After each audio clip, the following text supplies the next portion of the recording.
C'est la vie à Paris, ça fait partie. Ça. Oui, c'est vrai. C'est vrai. Du coup, déjà, est-ce que tu peux nous donner ton prénom et te présenter en une petite phrase? Du coup, je m'appelle Juliette et actuellement je suis en master en communication culturelle à l'USA à Paris.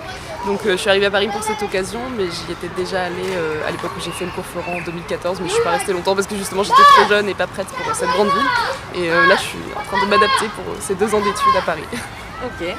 Quel est ton lien du coup avec Paris? Du coup, j'ai toujours bien aimé cette ville, enfin plutôt l'idée qu'on se fait de Paris, parce que voilà, c'est culturel, c'est riche, c'est grand, il y a plein de choses, il y a le côté, voilà, tu peux trouver un peu tout ce que tu veux dans la ville, quoi que tu cherches en fait, c'est très rare de chercher un truc et de pas le trouver, donc ça c'est quand même cool.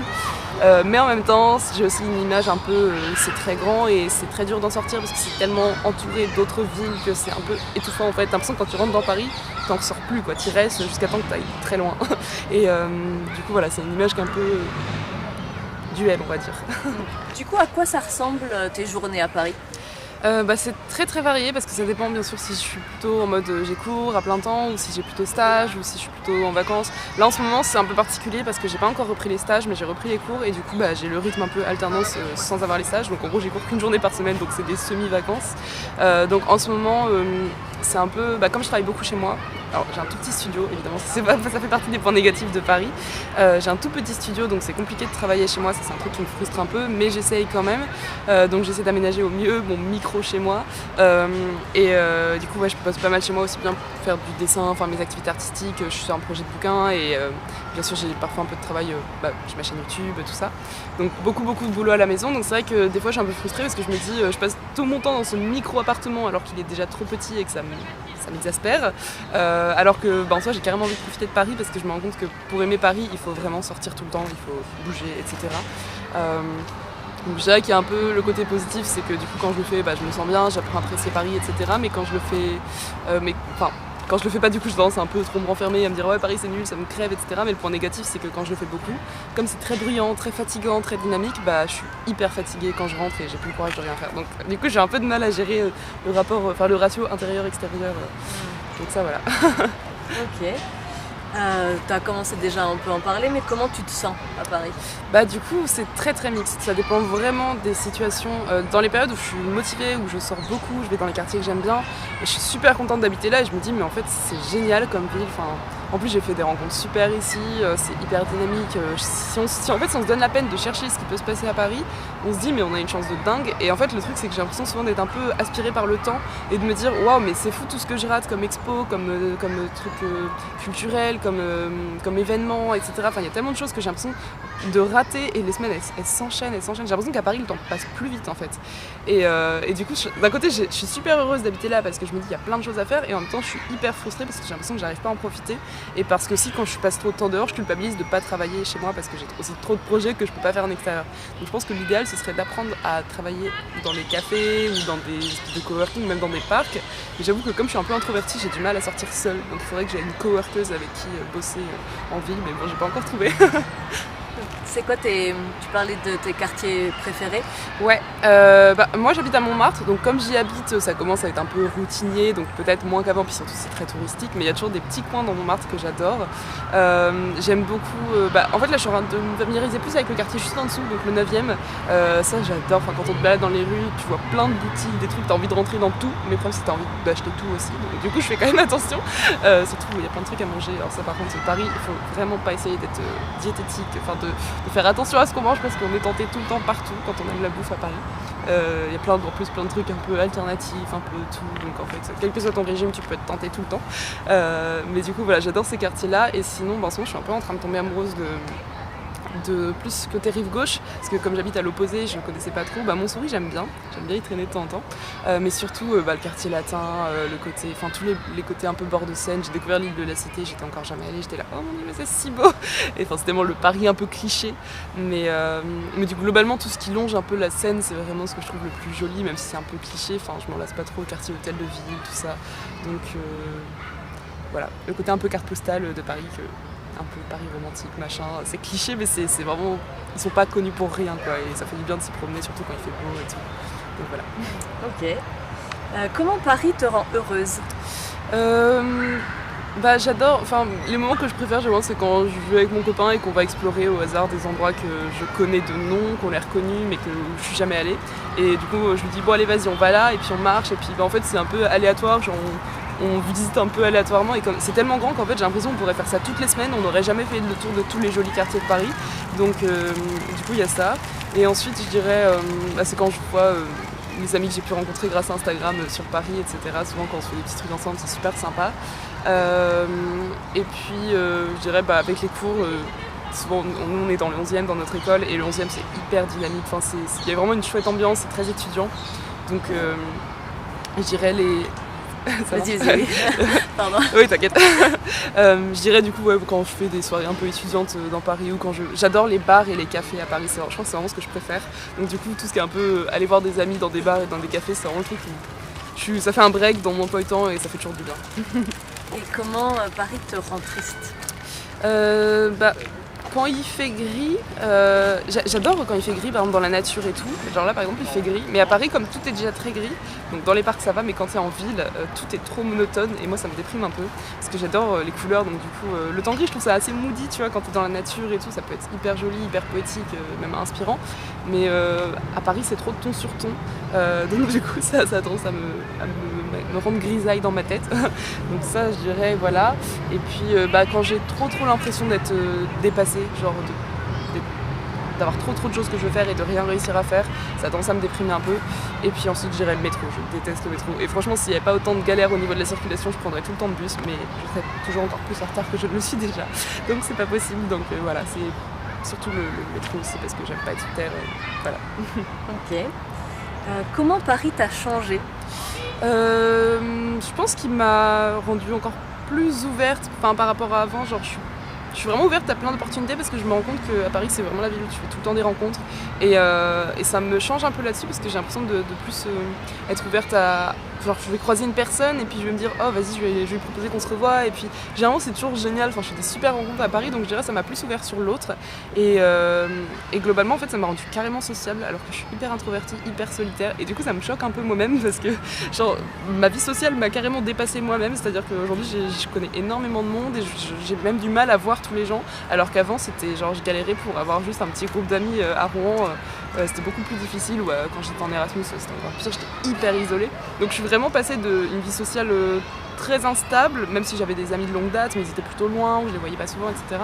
Et là j'ai une vie sociale qui est hyper dynamique donc ça je pense que c'est le plus gros changement que ça a apporté dans ma vie et ça m'a permis aussi de commencer ma vie professionnelle, d'avoir une activité professionnelle avec les stages, même si c'est que des stages, donc de me sentir plus adulte et plus légitime et plus sérieuse on va dire, donc je pense que ça donne aussi un petit boost de confiance en soi.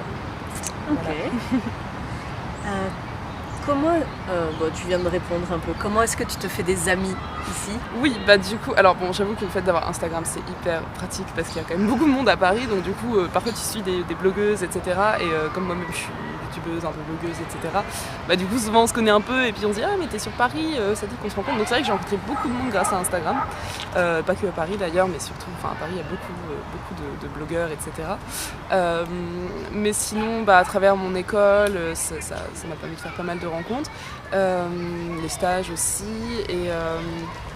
mais en fait ça pourrait juste se limiter aux activités qui me sont un peu imposées dans mon emploi du temps et c'est assez difficile je trouve de rencontrer des gens en dehors de ça, donc ça c'est un peu un point négatif parce que j'adore les rencontres un peu au hasard et j'ai l'impression que toutes mes rencontres elles sont pas artificielles mais elles sont genre évidentes, genre je vais à l'école forcément je rencontre des gens de ma classe, bon Instagram c'est déjà un peu plus fun mais c'est des gens que je connaissais déjà, mais les rencontres vraiment au hasard ça c'est un truc qui peut manquer un peu à Paris et du coup j'ai réussi un peu à le provoquer du genre rencontrer quelqu'un, enfin discuter avec quelqu'un vite fait dans un bar et puis avoir un feeling et du coup se dire vas-y on va enfin généralement quand tu dis aux gens on va se revoir tu les revois jamais et du coup à Paris je me force à essayer de relancer les gens même si c'est 3 mois après, enfin je m'en fiche, j'essaie d'y penser et du coup je me suis fait des super potes comme ça mais c'est pas toujours évident parce que moi ça va parce qu'en fait j'ai une super bonne intuition donc quand il y a quelqu'un à qui je peux m'entendre je le sens direct et souvent ça va être des filles hyper sensibles, enfin généralement je les repère, je sais pas, il y a un truc genre des antennes mais je sais par exemple mon copain lui il a beaucoup de mal parce que justement il a peut-être pas ce radar, il est peut-être plus fermé à l'inconnu on va dire,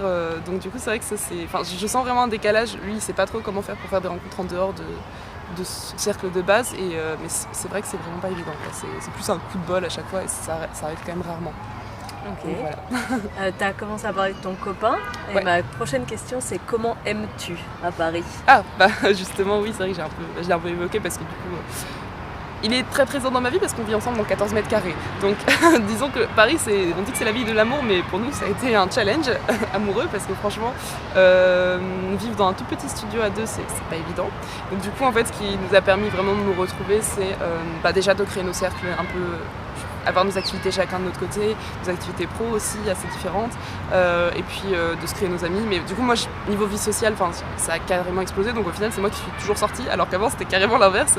Et lui, au contraire, il a plus de mal à avoir une vie sociale, mais c'est vrai que le fait de construire un peu notre quotidien en dehors, ça permet d'être moins l'un sur l'autre, et c'est plus facile. Et du coup, en fait, quand on va se faire des balades, des virées dans Paris, etc., là, on se retrouve vraiment, et c'est vraiment cool. Et c'est vrai que pour un couple, Paris, c'est quand même vraiment génial, parce que t'as plein de sorties. Si tu manques un peu d'imagination, Paris se charge de trouver des réponses pour toi. Tu peux toujours trouver des trucs à faire et puis tout est beau. Tu peux te balader comme nous on le fait souvent, se balader un peu au hasard. Le seul truc c'est que du coup Paris c'est bien quand t'as de l'argent. Et nous on est très en galère niveau argent, c'est pour ça qu'on vit dans un tout petit studio à deux.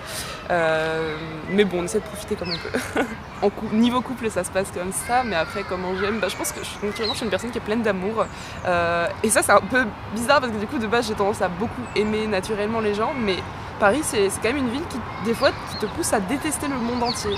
Et du coup des fois je me reconnais pas moi-même et je me dis ok là il faut que je sorte de Paris, que je me retrouve seule pour re-aimer les gens parce que quand en plus tu cours tout le temps, il y a toujours plein de monde, en plus les heures de pointe, les métros, c'est un truc qui te fait détester le genre humain, donc du coup il faut vraiment faire attention à ça parce qu'on a vite fait de se faire submerger par ces émotions négatives et moi j'aime bien être full love et tout, donc ça me ressemble pas, donc j'aime pas du tout ce feeling. Donc quand ça arrive trop je me dis bon ok je vais me mettre dans ma bulle et après ça ira mieux parce que j'ai envie de rester en mode full love. Même quand Paris n'est pas toujours facile à vivre. Comment est-ce que tu exprimes ton humanité? J'essaie de rester souriante, même si c'est parfois bizarre de sourire à Paris parce que les gens se souent un peu dans leur bulle, etc. Alors je vais pas forcément sourire aux gens spontanément dans le métro ou quoi parce que personne ne le fait, donc en fait c'est un peu stressant, genre les gens qui te regardent bizarre quand tu fais ça, peut-être pas à Paris mais en tout cas globalement j'ai déjà remarqué, mais dès que je fais un eye contact avec quelqu'un, si je sens que c'est quelqu'un qui a l'air assez ouvert, je vais essayer de lui sourire, ou alors essayer de parler un peu, t'essaies de garder un peu, se rappeler que chaque personne est un individu avec sa petite vie et que voilà on a tous nos trucs et essayer de se rappeler de l'humanité de chacun, même si t'échanges pas avec eux, même si tu les croises juste, ça permet justement de pas rentrer dans ce mood un peu où tu détestes tout le monde et tout. Mais c'est beaucoup plus facile quand tu flânes dans la rue que quand tu prends le métro à l'heure de pointe, clairement. Mais du coup, observer les gens discrètement, bien sûr, ça me pas l'air un psychopathe. Mais j'aime bien observer les gens et essayer de réfléchir un peu qu'est-ce qu'ils font dans la vie, etc. Regarder leur style, leur style vestimentaire, mais aussi leur style d'attitude, etc. Je pense que ça permet de se connecter un peu les uns aux autres, donc voilà. Et puis aussi, je dirais, Paris, c'est quand même une bonne opportunité pour faire des bénévolats, des trucs. Donc, moi, niveau temps, j'en manque un peu, donc c'est pas encore un truc que j'arrive trop à mettre en place dans ma vie, mais j'aimerais beaucoup. Mais de temps en temps, non, pour l'instant, j'en ai fait qu'une. Mais j'aimerais beaucoup faire des maraudes, j'en ai fait une fois, et c'était une belle expérience, donc j'aimerais bien en faire plus. C'est quoi une maraude? C'est quand tu fais en gros un tour dans un quartier donc, ici de Paris pour donner des kits d'hygiène, à manger, etc. aux sans-abri et parler un peu avec eux. C'est surtout pour créer du contact social et pour les sortir un peu de l'isolement, mais c'est aussi pour leur apporter une aide un peu matérielle, pas de l'argent, mais vraiment de la nourriture, leur proposer un thé, un café, ce dont ils ont besoin, quoi. Et vers qui on peut se tourner? Des associations. Donc par exemple, moi je le fais avec La Rue Tourne. Donc ils sont sur Instagram et puis ils disent quand il y a des nouvelles maraudes et c'est généralement 1 ou 2 samedis par mois et du coup c'est cool. Ok. Donc voilà. Comment est-ce que tu prends part à la ville? Alors moi je suis le genre de personne qui a toujours l'impression d'être un satellite, genre j'ai toujours l'impression d'être en dehors de tout, en dehors de la norme, en dehors des groupes, même quand j'ai un groupe d'amis j'ai toujours l'impression d'être un peu l'électron libre qui s'intègre partiellement.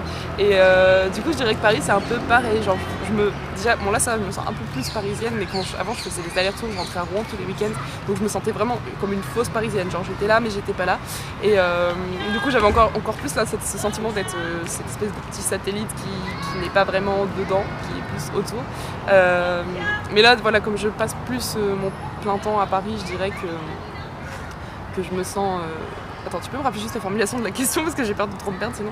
Comment prends-tu part à la ville? Ok, bah du coup, ouais, j'ai moins ce feeling extérieur, mais après, je dirais, j'ai pas forcément le sentiment de prendre part, mais je dirais que quand je fais partie de la foule étudiante dans les bars parisiens, c'est là où je me sens le plus dans Paris peut-être, et je fais partie du paysage parisien dans ces moments-là, mais sinon, je dirais que c'est tout pour l'instant, mais j'aimerais bien peut-être passer plus de temps en extérieur et donc être plus intégrée à ce paysage parisien et me sentir à ma place. Quel est ton but dans la ville? Mon but dans la ville, c'est marrant, je dirais que c'est le même que mon but dans la vie du coup, même si je compte pas rester toute ma vie à Paris, j'adore bouger et en fait c'est un peu bizarre, genre, j'aimerais bien. Mettons, si un jour j'avais beaucoup d'argent, j'aimerais bien avoir toujours un pied-à-terre à Paris. Mais bon, disons que c'est pas l'endroit où c'est le plus facile d'avoir un pied-à-terre parce qu'il faut vraiment être très riche. Donc c'est vraiment... Mais je pourrais pas que ce soit... Enfin, je voudrais pas que ce soit mon lieu de vie principal parce que mon rêve à moi, c'est d'avoir une grande maison en pleine nature, avec une maison d'artiste avec de la nature tout autour et tout. Et pas trop loin d'une grande ville, mais en même temps j'adore les montagnes, donc pas vraiment Paris, donc je sais pas encore du tout. Mais du coup, mon but, en tout cas, sur le temps où je suis à Paris, je dirais que c'est de profiter au maximum parce que je sais pas si j'aurai l'occasion du coup d'avoir ce fameux pied-à-terre. Et si je l'ai pas plus tard et que je dois vraiment ne plus être parisienne, ne plus être une habitante de cette ville, je sais que je vais regretter l'époque où j'avais la possibilité d'en profiter tous les jours. Et déjà là, aujourd'hui, je le regrette déjà un peu de ne pas avoir profité plus l'année dernière, donc j'ai envie de profiter plus cette année. Mais comme d'hab, c'est toujours le temps qui me cause problème. Donc j'aimerais bien peut-être rester un peu au-delà de mes études et pour pouvoir un peu en plus en profiter et vraiment essayer de profiter au max de mon temps ici parce que je sais qu'il ne sera pas éternel, quoi. Ok. Dans tes vidéos et même là en off, on parlait d'hypersensibilité. Oui. Comment est-ce que tu vis tes sensations à Paris? Et ça, on va dire, c'est le gros point noir parce que c'est vraiment le truc qui m'a fait le plus souffrir au début. Ça a été vraiment crescendo, mon adaptation, elle a été vraiment au fur et à mesure. Je dirais qu'au début, c'était... j'avais beaucoup de mal à m'adapter à la ville et au fur et à mesure que ça avançait, j'étais... Je peux prendre tout le temps. Ouais. Mes enfants. D'accord, ouais. Attends, je peux reprendre du coup. Oui, vas-y. Oui, donc du coup, au début, quand je suis arrivée dans la ville, j'étais vraiment en mode cette ville est horrible, je déteste Paris, je veux pas vivre là, je pouvais pas. Et en fait, j'ai l'impression que plus je luttais et plus je me sentais mal en fait. Et en fait, je sais que l'hypersensibilité, elle joue pas mal là-dedans parce que justement, ce qui me faisait du mal à Paris, c'était le fait que c'était trop bruyant, le fait que c'était trop fatigant. En fait, surtout la fatigue, parce que j'ai toujours eu un problème de fatigue chronique qui est lié à l'hypersensibilité. Et à Paris, c'était vraiment pire. Et ça, je le vivais très mal. Et en fait, je faisais totalement l'inverse de ce qu'il fallait faire. C'est-à-dire, je refusais d'accepter le fait que là, j'étais à Paris et donc d'essayer d'en tirer le positif. Mais je subissais complètement la situation. Donc l'hypersensibilité, ça a été vraiment le truc qui m'a fait haïr Paris au début. Mais là, cette année, j'ai vraiment un mood totalement différent. Je suis en mode, ok, Paris, c'est grave cool, il faut que j'en profite. Il faut que je prenne des habitudes qui vont me rendre heureuse ici parce que même à l'époque où ça allait pas du tout, je savais que plus tard je regretterais le temps où j'étais. Donc du coup là je suis vraiment en mode ok, on prend le positif et pour le négatif j'essaie de m'adapter avec ce que je sais en fait de ce qui est bon pour les hypersensibles, c'est-à-dire le côté un peu slow living, le fait de s'accorder du temps de pause, des temps où on met toutes ces sensations physiques à plat, faire du yoga ça m'aide beaucoup, essayer de partir des fois de faire des week-ends en pleine nature plutôt que de rentrer à Rouen parce que même rentrer à Rouen ça me crevait de ouf. Donc là si j'ai envie de bouger de Paris, plutôt que de faire des allers-retours, je vais plutôt aller une fois de temps en temps mais vraiment grosse coupure. J'essaie de tirer le positif et puis quand on est dans un parc comme ça, certes ça vaut pas être dans une forêt et c'est un peu frustrant, mais c'est quand même mieux que rien. Donc plutôt que de dire oh c'est nul, je vais quand même essayer de prendre ce que j'ai et d'en tirer le positif. Mais voilà, l'hypersensibilité Paris, ça pourrait faire un sujet d'interview à part entière tellement j'aurais de choses à dire là-dessus. Mais en gros, c'est n'hésite pas à me donner autre chose. Ouais, après voilà, je pense que c'est surtout là, j'ai surtout parlé des sens physiques, on va dire, tout ce qui est fatigue, parce que c'est vraiment ce qui a le plus pesé au début à Paris. Mais du coup, évidemment, au niveau émotionnel, ça affecte aussi. Je me sentais vraiment déprimée. Et du coup, en fait, ça rejoint un peu toutes les autres questions, tous les autres trucs que j'ai dit avant, parce que tout est une question d'état d'esprit. C'est-à-dire que si je suis en mode, ok, Paris, il y a tout ça qui est cool, je vais en profiter. Ça permet de moins subir Paris et donc de moins subir mon hypersensibilité. Et moi je suis du genre à me dire l'hypersensibilité ça peut être un vrai pouvoir si tu vis dans les bonnes conditions. Donc plutôt que de me dire Paris c'est pas la bonne condition, je me dis comment Paris pourrait être la bonne condition de vie pour un hypersensible. Et ce sera jamais aussi optimal que de vivre dans un chalet dans les montagnes ou dans une cabane dans la nature, je sais pas, mais il y a quand même des choses qui sont chouettes et je suis pas juste hypersensible, c'est pas ma seule identité, je suis aussi plein d'autres choses. Donc c'est plein d'autres choses, je permets à Paris de les nourrir, comme mon goût de l'art, mon goût de la culture, mon goût de l'architecture, de la poésie, de tout ce à quoi Paris peut être relié. Donc voilà, j'essaie de... Parce qu'au final, l'art et l'hypersensibilité, c'est quand même très relié. Donc voilà. Mais du coup, comment tu te nourris en art ici ? Comme je suis dans une école vraiment centrée sur l'art et la culture, je dirais que c'est très très présent. Mais après, c'est comme tout le reste, c'est-à-dire que j'adorerais pouvoir passer plus de temps dans les musées, etc.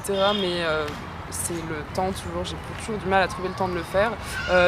Avant, j'adorais aller au musée toute seule, mais c'est vrai que j'aime bien y aller avec mon copain parce qu'en fait, je trouve que c'est plus sympa quand on peut échanger sur les... Surtout si c'est des courants que je connais pas forcément, quand tu connais pas, t'es un peu en mode... Ouais. C'est comme quand tu vas voir un concert que tu connais pas, t'es un peu... Tout le monde s'enjaille et toi t'es là, oui c'est cool, mais je connais pas, donc c'est pas la même sensation. Je pense que c'est pareil pour tous les arts et du coup, quand c'est pour découvrir quelque chose, j'aime bien être avec quelqu'un pour qu'on puisse échanger.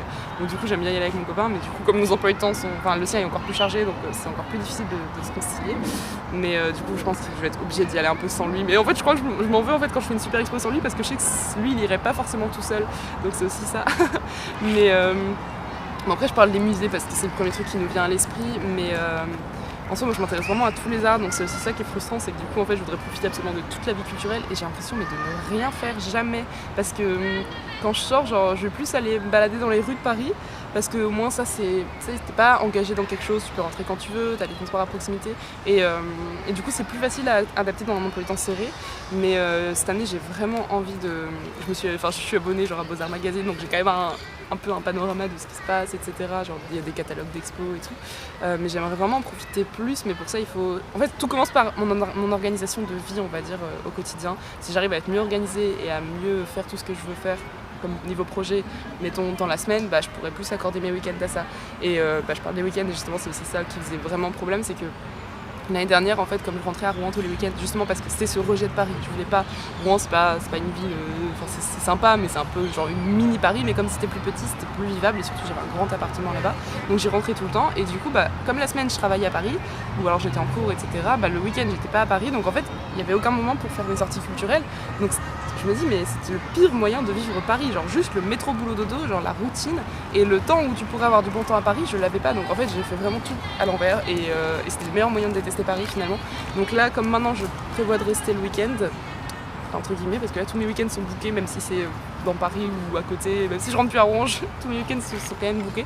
Mais en tout cas, je pense que maintenant que j'ai plus de week-ends à Paris, je vais en profiter pour compléter un peu ça. Puis sinon, le soir, ça dépend totalement de ce que tu as fait dans la journée, parce que des fois, tu as trop envie de faire un truc, mais tu rentres et tu n'as plus envie de ressortir, quoi. Donc le mieux, c'est de pas rentrer chez soi et de directement aller faire les trucs, parce que sinon, c'est dur, quoi. T'es fatigué par les transports et Paris, c'est grand, donc t'as pas envie de t'en retaper. Donc voilà. Donc ça, c'est un peu un de mes points de frustration au niveau vraiment culture. C'est un des trucs vraiment dont j'ai l'impression de ne pas profiter assez. J'ai l'impression d'aller jamais au cinéma. Mais je pense que je referai justement le challenge que faisait Solange te parle. Parce que j'essayais de le faire à l'époque où j'habitais dans une ville de 10 000 habitants, donc c'était galère. Mais maintenant que j'habite à Paris, franchement, s'il y avait un moment où je peux essayer de m'imposer tel nombre de sorties, tel nombre de trucs, tel nombre de machins, c'est maintenant. Donc je pense que ça pourrait m'aider à être moins frustrée à Paris. Voilà. Ok. Comment est-ce que tu gères la foule à Paris ? Mal, mais je l'évite du coup. Donc la foule pour moi c'est surtout par exemple la ligne 13. En général quand tu peux pas éviter de prendre le métro à l'heure de pointe, tu peux pas l'éviter, donc je me mets dans le métro et je subis et j'attends et j'ai l'impression de passer en mode j'ai plus rien dans mon cerveau pendant quelques minutes. Mais en dehors du métro je trouve que ça va, je pense que ça dépend des quartiers où tu te balades, mais généralement je me retrouve jamais, j'ai jamais l'impression d'être vraiment dans une foule. Donc je dirais c'est plus les métros bondés où j'ai beaucoup de mal, comme tout le monde, j'ai jamais vu personne dire ouais je kiffe trop les métros bondés à l'heure de pointe, quoi. C'est normal. Mais je pense que quand t'es hypersensible c'est encore pire, ça, surtout quand avant j'avais de l'anxiété sociale et du coup c'est vrai que j'ai tendance à être un peu anxieuse dans le métro. Mais c'est le seul endroit où vraiment c'est compliqué, où les couloirs, les changements de métro, c'est horrible, ça je déteste. Parce que surtout que je suis quelqu'un qui marche très très vite, parce que justement j'aime pas les transports, donc du coup je veux que ça se termine le plus vite possible, donc je suis hyper speed. Et je pense que déjà si j'arrivais à ralentir, être un peu en mode slow life, même dans les situations que j'aime pas, c'est là où c'est le plus utile finalement, ça irait déjà un peu mieux. Alors ma question suivante, c'est pourquoi est-ce que tu restes à Paris? Bah, pour l'instant, pour mes études, donc mon master, je l'aime bien, je suis contente de ce que je fais, donc pour moi c'est au moins sûr que j'irai jusqu'à la fin de mon master, donc l'année prochaine, enfin l'été prochain. Mais comme j'ai dit tout à l'heure un peu, j'aimerais bien peut-être rester un peu plus parce que justement j'ai l'impression que à la fin de ce master, j'aurais pas encore profité de tout et je sais pas si j'aurai l'occasion de revenir vivre à Paris. Mais en même temps, je parle comme si j'allais partir après mon master parce que là-bas c'était un peu ce qu'on avait prévu, mais genre partir 1 an à l'étranger et puis revenir après. Sauf qu'en fait, à la fin d'un master, quand tu as l'occasion de travailler, enfin moi non parce que je veux être indépendante, enfin je veux créer mon entreprise, etc. Donc en fait, je peux faire ça un peu où je veux, mais c'est quand même vachement pratique au niveau contact, au niveau pour faire connaître ses projets. Donc même pour moi, c'est intéressant de rester à Paris. Et mon copain surtout, il a moyen d'être embauché lui il bosse dans la musique et c'est vraiment son rêve. Donc du coup, s'il a moyen d'avoir un travail après, peut-être qu'on restera à Paris. Mais en même temps, on avait un projet de partir à l'étranger un an qui nous fait bien envie, donc on a un gros dilemme par rapport à ça. Mais si j'oublie ce projet et que je me dis de toute façon on a toute la vie, on pourra très bien le faire plus tard, je pense que je resterai à Paris du coup pour toutes les opportunités qu'il y a à Paris. Mais aussi parce que je sais qu'un jour j'aurai ma maison dans la nature et que c'est juste... voilà, je profite là parce que j'en ai besoin maintenant, mais plus tard je veux vraiment vivre dans la nature et ça c'est un truc, c'est vraiment essentiel pour moi. Donc j'essaie de trouver un peu un juste milieu. En fait j'ai l'impression que dans tous les cas je sacrifie quelque chose. J'ai l'impression que en habitant à Paris je sacrifie du temps que je pourrais passer vraiment à me recentrer sur moi-même et à créer artistiquement et à être vraiment dans un mode de vie qui me correspond. Mais que le jour où je serai plus à Paris, il y aura plein de choses que j'aurais pu. Et du coup, ouais, peut-être vivre à côté d'une grande ville, que ce soit en France ou ailleurs, mais en pleine nature, ce serait pour moi l'idéal. Mais c'est pas pareil quand t'es en dehors de la ville. Enfin, t'es plus dans l'effervescence, t'es moins au courant. Enfin, tu peux te tenir au courant de ce qui se passe, mais c'est moins facile d'y aller quand t'es pas déjà en plein de cœur. Donc voilà, je dirais que c'est un peu... j'ai un peu une petite amertume par rapport à ça, parce qu'en fait, il y a un choix à faire et dans tous les cas, il y a plein de positifs, mais il y a aussi des choses auxquelles on renonce. Donc voilà, en tout cas, pour l'instant, je reste à Paris parce que je focus sur le positif maintenant et il y en a beaucoup quand même. Ok. Comment est-ce que tu laisses ton empreinte dans la ville? Je dirais que je suis quelqu'un d'assez discret en général, donc j'ai pas l'impression de laisser d'empreinte. Généralement, je suis plutôt du genre, je vis ma vie et je disparais. Donc je dirais que je laisse mon empreinte en n'en laissant aucune. Je pense que c'est surtout ça. Et ma dernière question, c'est comment est-ce que tu pourrais résumer Paris en un mot? Oula. Faudrait que je trouve un mot qui exprime beaucoup de mots en fait. Riche. Et est-ce que tu veux faire ta promo pour ta chaîne YouTube par exemple Vu qu'on a un petit peu parlé d'hypersensibilité, c'est vrai que le rapport à la ville c'est quand même un truc que j'ai pas mal abordé. Donc ma chaîne c'est Amadria. Donc j'y parle principalement de slow living du coup, mais à travers plein de choses, de psychologie, un peu justement comme j'ai pas mal vécu tout ce qui est un peu burn-out, dépression, etc. Du coup je parle aussi un peu, même l'anxiété sociale, en fait j'ai donné pas mal de mots-clés en fait qui se réfèrent un peu à ce dont je parle sur YouTube. Mais du coup c'est quand même une chaîne assez polyvalente où j'essaie de mettre un peu tout ce qui est important dans ma vie, mais le fil conducteur je dirais que c'est le slow living parce que je trouve que c'est le mode de vie qui rend le plus heureux. Voilà. Donc du coup voilà. Merci. Je t'en prie.